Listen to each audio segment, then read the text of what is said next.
السلام عليكم. جبت لكم اليوم ليمون مصبر ليستعمل بكثرة في تتبيلات الدجاج. طريقة مضبوطة وناجحة يقعد لك عام كامل ما يفسدلكش. تابع الفيديو الأخير، متأكدة اللي راح يعجبك.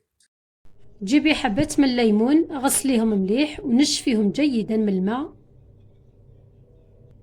نحيلهم المكان اللي لازق فيه المطرق ونحيلهم كاش بقع سوداء تكون على القشرة تاع الليمونة. ثم شقي حبة الليمون تاعك جيدا بهذا الشكل بلا ما تقطعيها طول. نديرو في كل وحدة ملعقة كبيرة ملح. من بعد ديريهم في بلارة، من المستحسن ما تخليش الفراغ بزاف بيناتهم. زيدي ديري فوقهم 3 ملاعق كبيرة ملح. كل ليمونة تدي 2 ملاعق، ملعقة تجي فيها في الداخل وملعقة ديريها فوق الكمية كامل.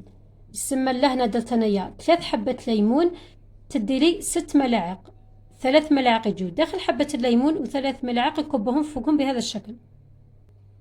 من بعد صبي عليه الماء الساخن حتى يتغطى مليح.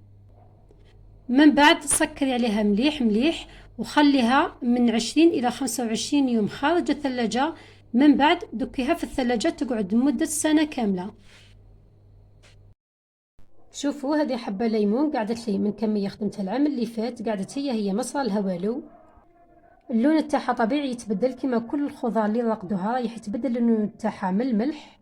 وهذا هو الفيديو تاعنا تاع اليوم، نتمنى تكوني استفدتي منه وشهية طيبة.